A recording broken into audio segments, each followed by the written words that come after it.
Section 1.7 is linear and absolute value inequalities. Now, we've looked at linear and absolute value equations. What does it mean for something to be an equation versus an inequality?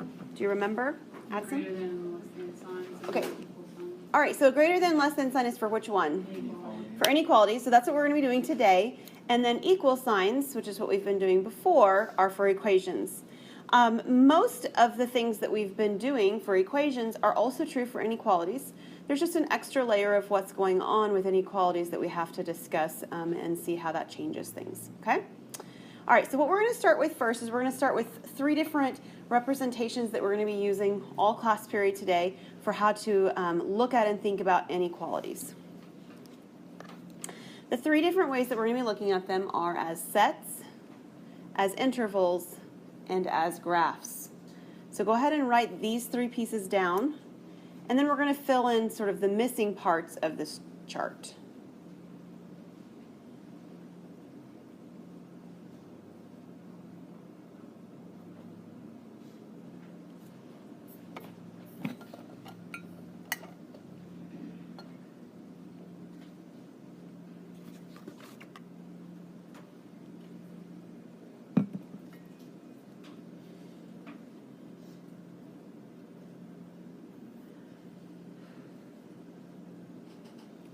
Okay, the first column and the second column are like interchangeable in terms of how you can express an answer. The third one, graph, obviously is sort of a standalone, but it's a visual representation of the columns 1 and 2. So what I'm going to do for the first 2 sort of example rows here is I'm going to draw the graph first for each of them and then show how you can relate that back to the other notation or expression. So taking a look on the first one as the graph, if we were to graph this, we need to draw a line first. The line needs to have arrows on the end. Okay, so this is a number line chart. Negative on the left, positive on the right. The only value you need to be worried about putting on your number line, at least worried in the sense that make sure it's there, is the value of the set or the interval itself. So in this case, the A. So go ahead and put an A somewhere on your number line.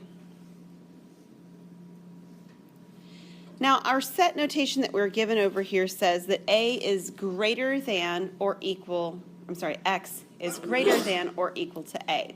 So if I've got an A on my number line, are the values that are greater than A on the right of A or on the left of A? They're on the right of A. So the first thing we're going to do is you're going to shade or use a different color to mark that we're shading, we're including the values to the right. These are the values that are greater than. If you have a highlighter, that's great. If you want to use a purple pen or a pink crayon or I don't care, whatever. If you want to just make squigglies, I remember that's how I used to do it when I didn't have it as I go like this. You can do that. But somehow designate that it's to the right. Okay? Now, there are different ways that different textbooks do graphs after this. They do the shading the same. I mean, that part's the same. Oh, one more thing, sorry, before I get to that, is you then draw an arrow with your shading, okay, that your shading continues just like the line continues, okay? Okay, so let me go back to what I was trying to get to. This piece underneath here, the equals to, is going to tell you how you're going to, whether it's here or not, it's going to tell you how you're going to make a mark at A. So show of hands, how many of you did, when you did algebra somewhere in the past and did inequalities, did open circles, closed circles? Okay, so that's maybe about 80% of you, okay? Most of you did that. Our book doesn't do open circles and closed circles, and I hope that doesn't freak you out. But what they actually do is more common with textbooks now, and I was actually thinking about this after my other class, and I think the reason is this. Most of the textbooks you probably used in your schools are older textbooks. There is a sense right now of we've got money shortages, so we're not replacing textbooks. The algebra geometry book that my son used a couple of years ago was older than he was. I'm not kidding. It was 18 years old and he was 17 at the time. So more common trends of mathematics actually have us graphing the way I'm going to show you how to do it today. And there's definite benefits, advantages to that too, and I'll explain those as we hit them. So what I want you to see in this one right here is that if you don't have the equal sign, you're going to use parentheses. If you do have the equal sign, you use brackets. Now, you guys know that probably from doing this center column right here, but we're going to apply that to our graph as well. So since this one has an equal sign, we're going to use a bracket. And over here on our graph, the way that that looks is that it's a bracket that opens towards the shading. Okay? If we didn't have the equal sign, it'd be a parenthesis opening toward the shading. So the reason I say that I really like this sort of trend in expressions, the way that we're actually writing this with our book and the way more books are going to writing that, is because it goes straight into the interval notation so very nicely. You've got a bracket and it's opening left. So we're going to write down a bracket and it's going, opening right. We've got a bracket and we're going to write it down opening to the right. The value at that bracket is an A, so we're going to write an A next and then a comma. Because it continues to the right forever, we recognize that that means it's going towards infinitely larger and larger values, so we write an infinity. And then whenever you have an infinity or a negative infinity, you always use a parenthesis. That was not a good one. Let's try again. Parenthesis.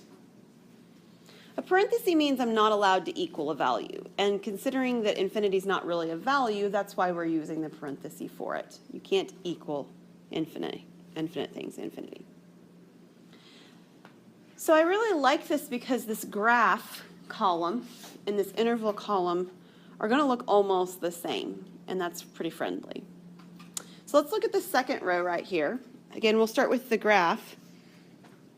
Draw a line with two arrows. And the only value in the interval that they give you as an actual numerical value is the A, so we're going to make sure A is present on our graph.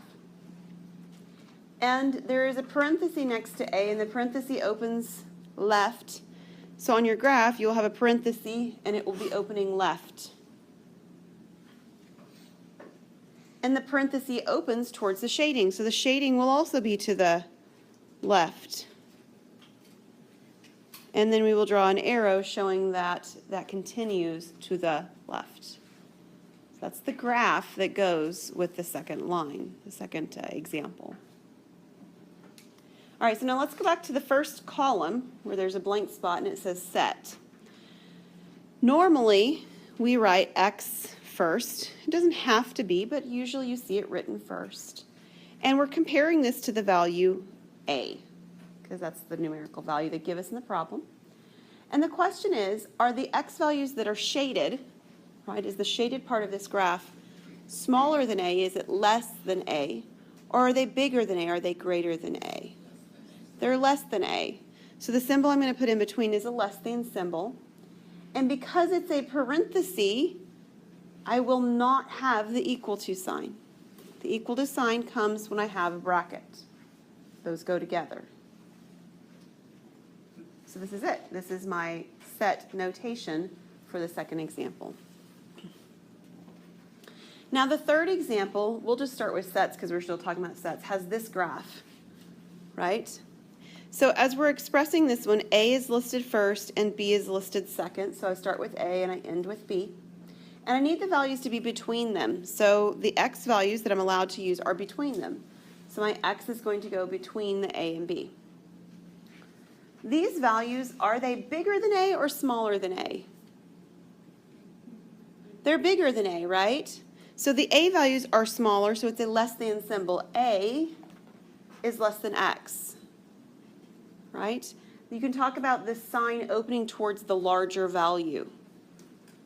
You can also talk about how you read graphs from left to right. We're always going to write down the intervals so that we're moving from left to right when we have endpoints, right? We actually have definite A's and B's that we're talking about. That's the most natural way to write it. Same thing's true then between these values that are sort of shaded in red and the ending value B. These values that are shaded in red are less than B, so the symbol goes less than right here as well. Now looking at these, the first one at A is a parenthesis, so there is no equals to right here. But the second one over here at B is a bracket. And because there's a bracket, there's the equal to part on that one. Okay? The notation for interval notation in the middle is way more straightforward because it looks just like the graph. It starts with a parenthesis. It has the letter A. It has the letter B or the quantity B. And then it ends in a bracket. You get to read it straight off the graph. Interval notation is super friendly when you're writing your graphs or drawing your graphs this way. Any questions about this? Now, I didn't talk much about it because it really kind of occurs far earlier in your curriculum than a college algebra course, but it might be helpful just to remember some sort of mnemonic devices, so that less than is to the left, greater than is to the right, but less than left, there is, you've got the L at the beginning of both of them.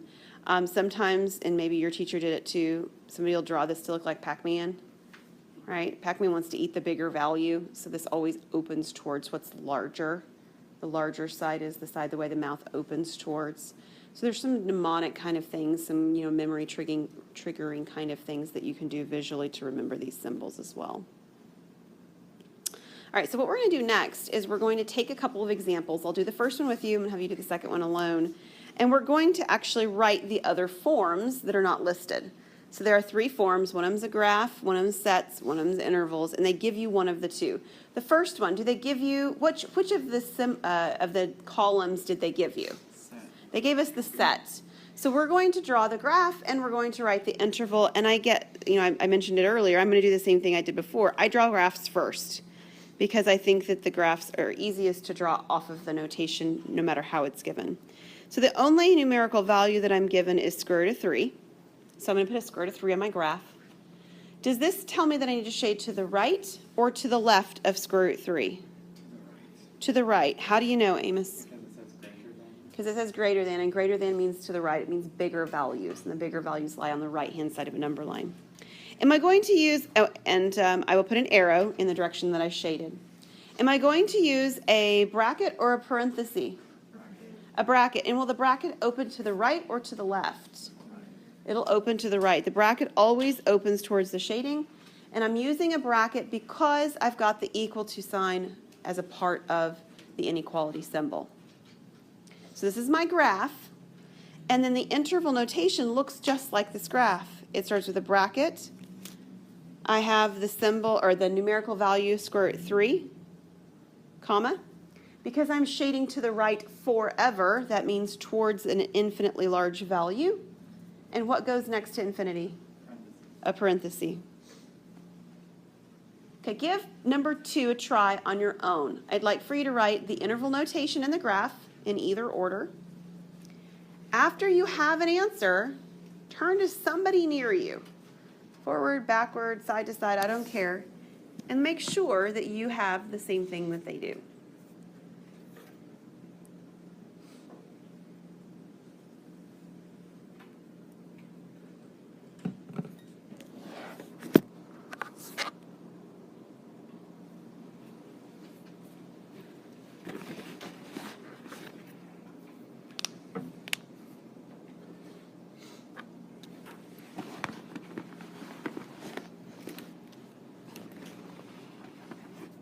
Okay, so people looking around, so check with somebody near you, compare your solutions, see if they match.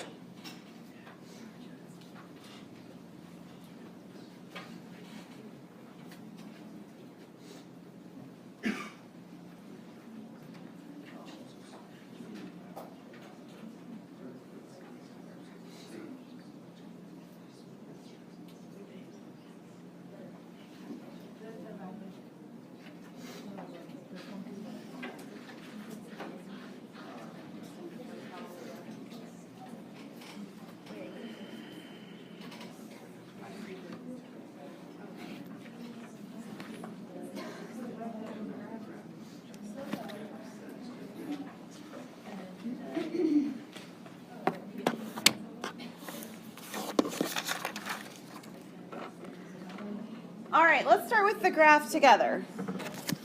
So you have a line, you've got arrows at the end. Does everybody have that? Okay, don't forget those arrows. They indicate that the direction continues. Otherwise, you actually have line segments, right? Remember that from geometry. What number do you have listed on your number line? 54. Which way did you shade? To the left. And then you put an extra arrow indicating that the shading continued, right? Good deal. Did you use parenthesis or bracket? parenthesis, and how did it open? To the left. Okay, does everybody have this graph? Fabulous. And then we were given an interval notation in this case, so we're going to write the set notation. We usually list the x first, and we list the numerical value second. Which symbol goes between the two here? The less than symbol, because we shaded to the left. Okay, does it have an equals underneath it? No, because we have parentheses and not brackets. Good job. All right, so what we've been doing so far is just notationally what these look like when we are done with a particular solution. The next thing we're going to do is we're going to actually have some problems where we have to get to a particular solution. So we're going to take a look at linear inequalities first. Portions of what we're doing is going to look just like what happens at the beginning of solving linear equations. So if this set equals in between it, our first step would be to do what? Subtract a 1. So that's the same thing we're going to do here. Subtract a 1 from both sides. 2x on the left. The inequality stays the same, no changes. And then 6 minus 1 would be 5. What would be my next step? Divide by 2. Again, no change to the symbol. It's still a less than symbol. I have x on the left, and I have 5 halves on the right. Now the directions simply say to solve the inequality, which we did, and then to graph it. As we're working our way through, we will give interval notation as well, just because some of your questions in your My Math Lab or on your quiz and your homework may ask you to do that too, so that way you have both of those notations written in your notes. So if we go to the graph at this point, drawing a line, arrows on both ends, what value goes on my number line? 5 halves. Which direction will I be shading? Left, because this symbol says less than with a double arrow on the left, showing that the shading continues. Parenthesis or bracket, parenthesis opening left. That's my graph. What would the interval notation for this look like? Parentheses, negative infinity, Okay, great. Parenthesis, negative infinity. Okay, so if the infinity is on the left, it's always negative infinity. If the infinity is on the right, it's always positive infinity. Always next to an infinity, we have a parenthesis. And then we have our 5 halves where it's got a parenthesis notation as well. Good with that one? So solving the inequality is x less than 5 halves. Correct. Yes, this step right here is the solving step. This step is my graphing. Right. And then technically on this one, we were not asked to put in an interval notation. We're just doing it for the sake of it being in your notes so that when you are asked to do it, you don't have any questions about what that would have looked like on the problems we did. Okay. Okay? Okay, let's try another one. What's different about this one from the outset? It's a fraction. Okay, so what are we going to do about this fraction? Multiply by 7 to get rid of it, right? All right, so we're going to multiply by 7 on both sides. On the left-hand side, again, the whole point was that it eliminates the fraction, so the 7's cancel. I have 5 minus 3x left. What am I left with on the right? 14, and the symbol in between stays the same. Okay, no changes. What would be my next step? Subtract 5. Okay, I've got a negative 3x now on the left. Symbol stays the same. And then 14 minus 5 would be 9. Then what? Divide by negative 3. And the sign is going to switch. Okay, so let me switch it. And then I'm going to actually show you a reasoning for why that's happening. It's really not just hocus pocus. Okay, I promise. So it really does switch. And the reason it switches is, because we're changing this by dividing or multiplying by negative. Okay, so that's the timing upon when it happens. 9 divided by negative 3 would be negative 3. Okay, so from this step, I'd like to show you why this is happening now. Okay, so this is the correct solution. We did switch it at the right place, multiplying by negative or dividing by negative. Let me show you why that's happening now. So I have negative 3x. It's greater than or equal to 9. I'm going to show you a justification for why this is the case by avoiding multiplying or dividing by negative. And the way I can avoid doing that is instead of dealing with the fact that there's a -3, I'm simply going to add the 3x to the other side. Now, I had mentioned and have mentioned several times throughout the course of this class that I'm kind of a big fan of keeping the terms positive, right? So if I were trying to keep this positive without actually multiplying or dividing, I would then have a 0 here. I have my 9 plus 3x on the right. I could subtract my 9 then, right?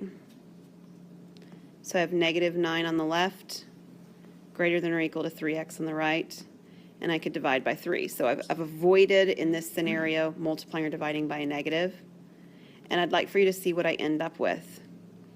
I end up with -3 is greater than or equal to x, which is exactly the same expression I ended up with here, but it's just flipped around.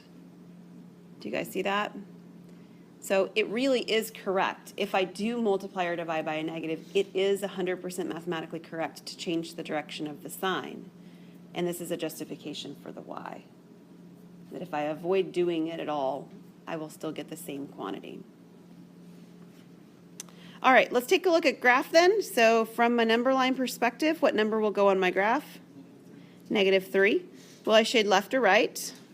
Left with an arrow. And will I use a bracket or a parenthesis? I will use a bracket. Opening left, right? I mean, correct? Left, correct.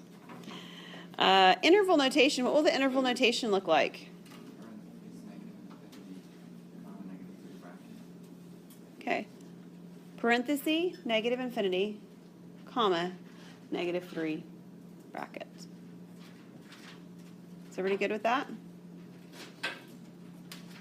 Okay. We're going to have a variation on this now, a couple of them, in fact. The next problem sort of looks like it's two problems in one, and it is. And it has a word in between. It has the word and. So for the first part of this, we're just going to ignore the fact that it has the word and we're just going to solve each piece individually. Okay? So solving the first piece, what would I do first? Subtract a 5. I have -x is less than -1, and then I would divide by -1. So when I do divide by a -1, I will switch my sign, and then -1 divided by -1 would be 1. Okay, so we're halfway done. This is part of my solution. I'll come back to it in a minute. On the right-hand side, what will I do first? Add a 5 to both sides. So I have 0.2x on the left, less than 6 on the right. Then what? Divide by 0.2. Okay, so when I divide by 0.2, will my direction stay the same or change? It'll stay the same because 0.2 is positive, right? Okay, good. And then what is 6 divided by 0.2? 30. Okay, so this is my second part of my answer. And the word that goes between is the word and. So I need numbers that are greater than 1 and less than 30. Can you give me an example? 15, 2, 5, 3, 4, 7. Okay, you guys got them all. Okay, so we need numbers that are sort of somehow sandwiched between these two values, right? And the reason we know that that's the case is because of the word and. It has to satisfy both conditions. So in terms of a number line, or visually speaking, we have two values on this number line. They are 1 and 30. And the answer to our question is going to lie between them. So the shading would be between them. At the value of 1, will I use a parenthesis or a bracket? Parenthesis, how do I know? Because there's no equal to, and it will open toward the shading, okay? On the 30 side, what will I use? A parenthesis, and again, opening toward the shading means it'll open, to this case, to the left. So this would be the graph for this, and what would the interval notation look like? Parenthesis, 1, comma, 30, end parenthesis. It has this unfortunate sort of, like, it looks like an ordered pair, right? Yeah, it does. And that's just one of those, convention of mathematics where there are more than one meaning to the same expression. It depends on the context of your situation. And our context right now is intervals.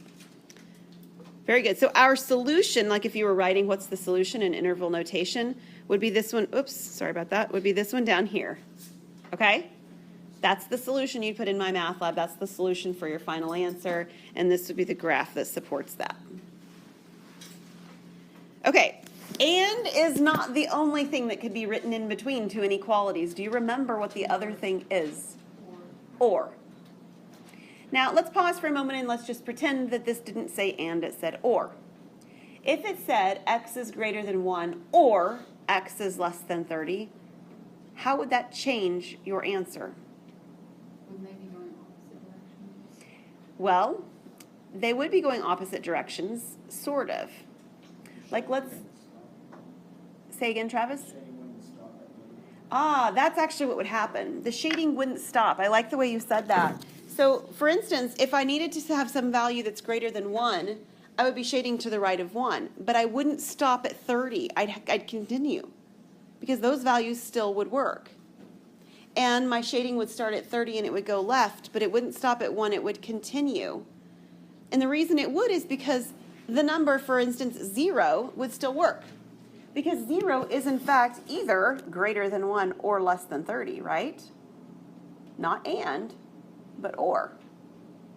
So let's do an example where we have an or, and we will see how that changes our solutions. Fractions again on this one. On the first one, what will I do? Multiply by 2. Okay, so the 2's will cancel. I have 4 minus x greater than 2. Then what? Subtract a 4. So I've got negative x greater than negative 2. And then? Divide by negative 1, and when I do, I have to switch my sign. So this now says x is less than 2. Okay, so this is one of my solutions. Second half, what will I do? Multiply by negative 3. Now, notice that the multiplying here happened earlier on than some of the other examples, but I'm still multiplying by a negative, which means the sign can switch at any point, right? So it switches here very early on. I would multiply and divide there, so I've got the 3's canceling. I've got 2x minus 7 is less than negative, is greater than negative 3 because the sign switched. Then what? Add 7. Add 7. So this is 2x is greater than 4. And then divide by 2. Now, again, if I divided by a negative here, would I switch the signs again? Yes. Sure, I can switch them more than once in a particular problem. Okay, so just keep that in mind. I'm not in this one, but I could. So this is x is greater than 2. And this is the other half of my solution with the word what between them? Or. All right, so let's read this. This says x is less than 2 or x is greater than 2.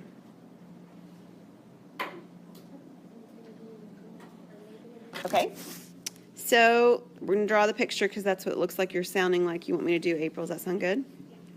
What number needs to go on my number line? A 2? And then tell me what you wanted to do. Okay, so shade to the right because that's the greater than 2, then shade to the left because that's the less than 2. What happens at 2? Here's my arrows that you mentioned. And then what happens? There is a hole there. So what would that look like with our parentheses and bracket notation for what we're doing with our book? They'd be separate parentheses. Very good. So they'd look like this, right? The parentheses would open towards the shading. In all honesty, this particular solution set, think about it. If x can be less than 2 or x can be greater than 2, the only thing it can't be is 2, right? It is. So this is actually what it would look like. Let's talk about what the interval looks like. It would start with negative infinity, and it would go to 2, and it would have a parenthesis. And there'd be another one that was going from 2 to infinity with those parentheses. In between them, we actually use a symbol that looks like a U, and the U stands for union.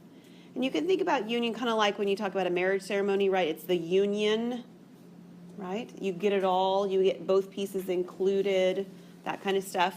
So we have negative infinity to 2, union 2 to infinity. What if this, instead of saying or, said and between them? And would look like that, you're right. That's not what I meant. I meant one step earlier than that, Julia. Yeah, so like if I had gotten to the point right here where it said x is less than 2 and x is greater than 2.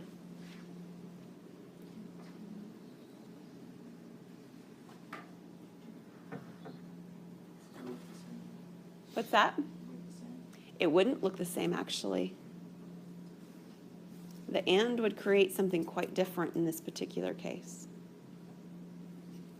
Can you give me a number? 1? Let's try it. Is 1 less than 2 and greater than 2? No, that's what we want, Travis. Yeah, say it a little bit louder so everybody can hear you. No solution. It would be no solution. If the word and appeared in here between these two, there would be no solution because there are no numbers that are both greater than 2 and less than 2, right? It simply doesn't have a value that would work. So the and the or can change what's going on considerably. And the reason we bring up and or is because of our last part of this section. The last part of this section is about absolute values. So we're going to look at absolute value inequalities next. Now, when we looked at absolute values earlier on in this chapter, we talked about the fact that absolute values are never negative. We also talked about the fact that absolute values are distances. And in particular, we talked about the fact that they are distances away from the origin. Do you remember some of those pieces from earlier? I hope so. Visually, we did things like this. We set the origin in the middle, 0.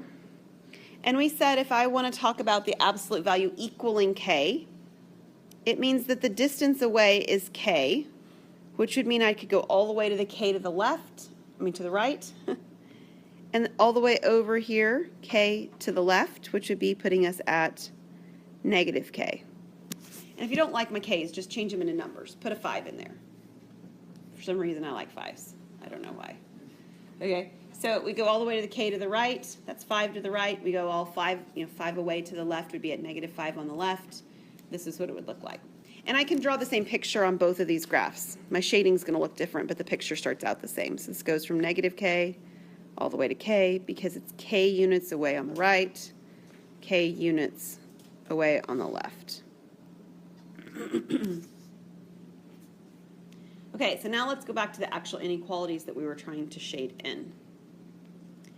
This says, description-wise, that the distance needs to be more than k. The distance from 0 is further, it's bigger than k. Where would the shading be for the distance to be more than k? To the right? Past k, right? Like over here. Where else? To the far left past negative k.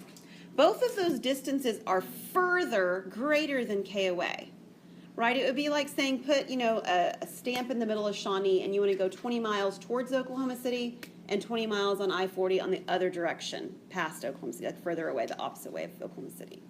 Okay? So if you're further than 20 miles away on Oklahoma from Shawnee, you could be in either direction 20 miles, correct? But further. Okay? And if you wanted this value to be less than, right? This says less than k. The distance is closer than k away. The shading would be on the insides. So the shading would be here. Yeah, so let's go back and put our brackets and our parentheses. On the first one, there's no equals part, so those are parentheses. Looks like this.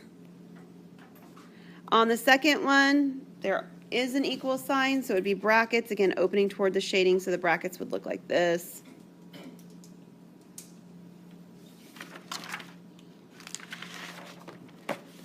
Now, what I'd like to do is not so much focus at this point on the interval notation, but on the set notation. Because the set notation actually leads us to be able to solve these problems really nicely. This notation in terms of set notation is that the x is less than negative k, correct? And the notation over here on the right is that the x is greater than k.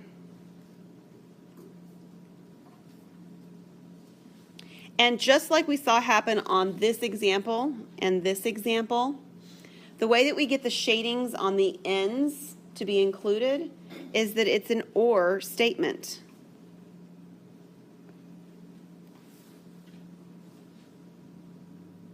That's how we get both of those end pieces, is that they're or statements. Because you can't be in both of those locations at the same time, right? And that's what it would take for it to be an and statement. You'd have to be in both locations at the same time. Now, the second statement, the part where it's shaded in between, it's an and statement. And we could write a similar kind of an inequality with the and in between it. But it sort of gets messy and weird to work with. So instead of writing it that way, it's easier to write it as a triple inequality. That's what I call it. So we're going to start with negative k here, and we're going to start with positive k here, okay, on the two ends. And the x is sandwiched in between. Just like it was between the 1 and the 30 on this example, it's sandwiched in between. And we can write that with the symbols, and again, they're less than or equal to's because it had the equal to over here, right? But the x is sandwiched in between. Now, when you read this, it has to be true. Is negative k less than k? Yeah, so your inequality has to support whatever numbers you're putting in there. Okay, so if you ignore the middle part, it has to support the ending parts as well. Here's the mnemonic device that I always use when I think about this. This says greater, right?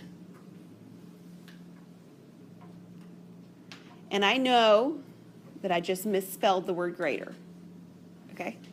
But I did on purpose, so it's okay. The word or at the end, right? It's a greater statement.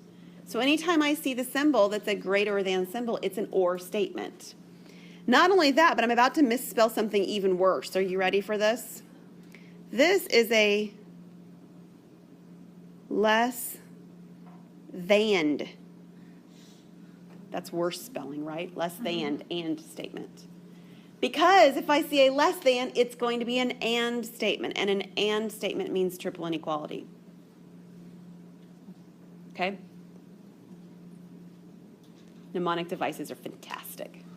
Help you remember things. Okay, so we're going to do a couple of examples that show these two items in place, in practice. Here's our first one. This symbol, what is it? It is a greater than. No. You just put the two words together. It's a greater statement, right? Greater. Yeah, don't do that. Now you got two words that are misspelled in the same sentence.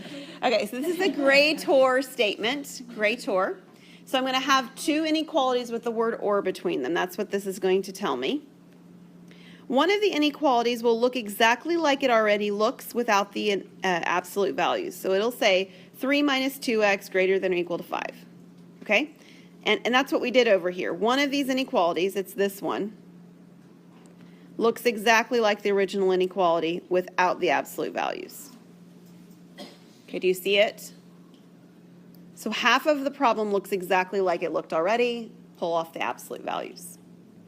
The other half, 3 minus 2x, sorry, changes two things. It changes the direction of the inequality. So instead of a greater than, it will now be a less than or equal to. And it changes the sign on what's on the right. Instead of a 5, it's a negative 5. It's a double change. And if you come back over here, that's exactly what the other piece over here is. This piece right here changed from greater to less, and it changed from positive k to negative k. Once you're at this point, I know you guys know how to solve this, so let's solve it very quickly. We'll subtract the 3. So I have negative 2x greater than or equal to 2. divide by -2, which does what? Switches the sign. So this is x is less than or equal to -1. On the other half, subtracting 3 actually gives me a -8 on the right. Dividing by -2 will switch my sign. So I've got a greater than or equal to sign now. So x is greater than or equal to, and what is -8 divided by -2? +4. And the word that goes between these two is the word or. So I need to be less than or equal to -1 or greater than or equal to 4. So from a number line perspective, I put both those numbers on there. There's -1, and here's a 4, incorrect order, correct? I need to be less than or equal to -1, that's shading to the left. I need to be greater than or equal to 4, that's shading to the right. These all have the equals underneath it, which means I have brackets. So my interval looks like -infinity to -1 with a bracket, union, 4 to infinity, also with a bracket on the 4. These would be my solutions, the graph for it, and then the interval notation for it. Or statements end up with two pieces, and they do end up shading on the outside. Last example, perfectly timed. This is a what kind of statement? It's an and statement because it's less than. And. You didn't even look at it, did you, Addison? You just knew we just did an or, so we have to do an and. What would be the point? All right. Okay, fair enough. Your book won't do that to you, though, right? Okay, so half of the inequality will look exactly like it already looks, much like the or statement. I have 6 minus 4x less than 2, okay? That's half of it. The other half will have the inequality on the left-hand side, same symbol.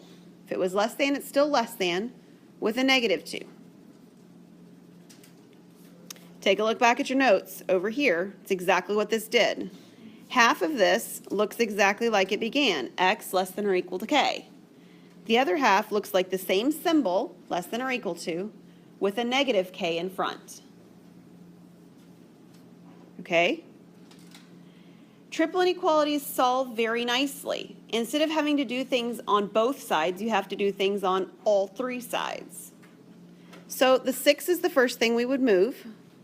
We would subtract the 6 on the middle part, but if we do it from the middle, we have to do it from the left and from the right.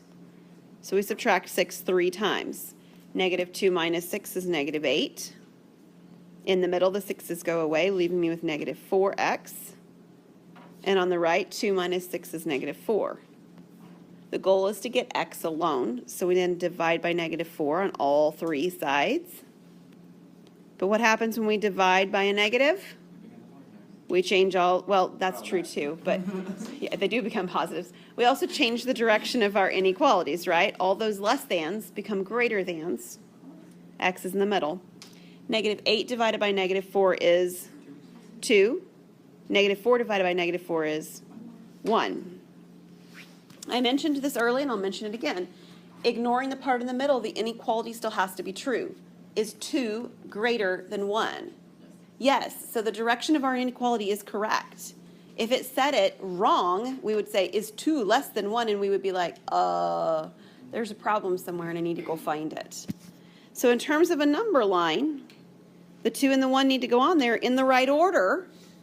1 comes first, 2 comes second, right? Yeah.